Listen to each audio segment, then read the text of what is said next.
Cervical cancer set to be eliminated from Australia in global first. Cervical cancer is set to become a rare disease in Australia within just 2 years and rendered so uncommon by 2028 it will be deemed eliminated as a public health problem for the first time anywhere in the world. Here's a summary of the article. The new forecast has been detailed in research in the Lancet Public Health Journal, which found that although global deaths from the disease still exceed 310,000 each year, Australia is heading towards a scenario where cervical cancer would be almost unheard of. In the decades afterwards, cervical cancer rates in women dropped about 50%, as abnormalities were identified before they developed. The incidence of cervical cancer in Australia now stands at 7 cases per 100,000, about half the global average. In just 2 years, cervical cancer could be officially considered a rare cancer in Australia, with 6 new cases per 100,000 women annually. Professor Ian Fraser, the co-inventor of the technology behind the HPV vaccine, said he expected that in time cervical cancer would be completely eliminated from Australia and the world. The current vaccine works by protecting recipients against the types of HPV that cause about 90% of cervical cancers worldwide. Professor Karen Canfell, Director of Research at Cancer Council NSW, said although the impact of the vaccine on cervical cancer deaths was yet to be felt, they had observed promising signs in the vaccinated group, including a fall in cervical precancerous lesions. This post received a score of 32,575, with an upvote ratio of 95%.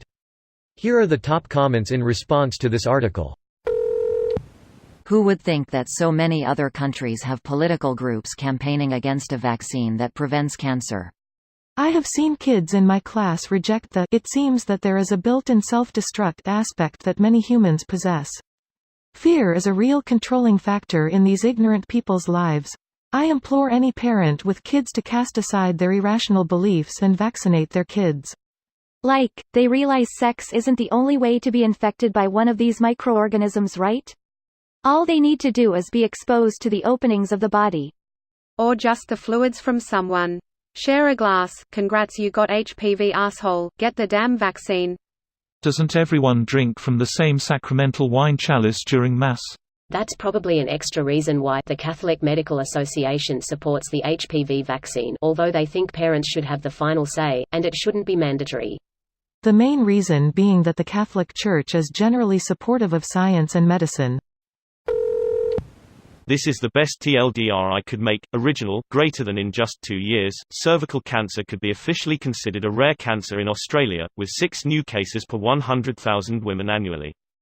Greater than Professor Karen Canfell, Director of Research at Cancer Council NSW, said although the impact of the vaccine on cervical cancer deaths was yet to be felt, they had observed promising signs in the vaccinated group, including a fall in cervical precancerous lesions.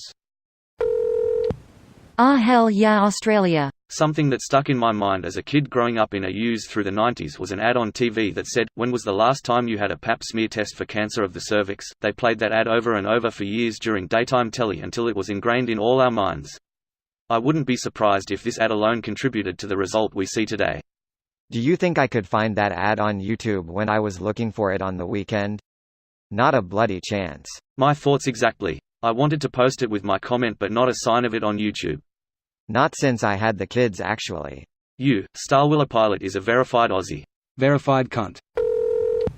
Hey, check it out, immunizations are awesome. Take that, Rob Schneider. Wait, what does Rob Schneider have to do with this? He's an anti-vaccine advocate IIRC. Is that what happened to him?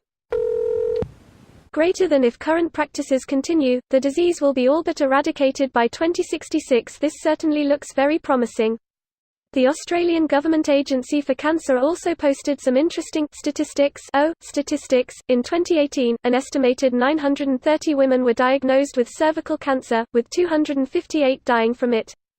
The risk of a female being diagnosed with cervical cancer by her 85th birthday will be 1 in 480, in contrast to 2014's number of 1 in 167. While these numbers still are terrible, it's comforting to know that this problem might one day be fixed.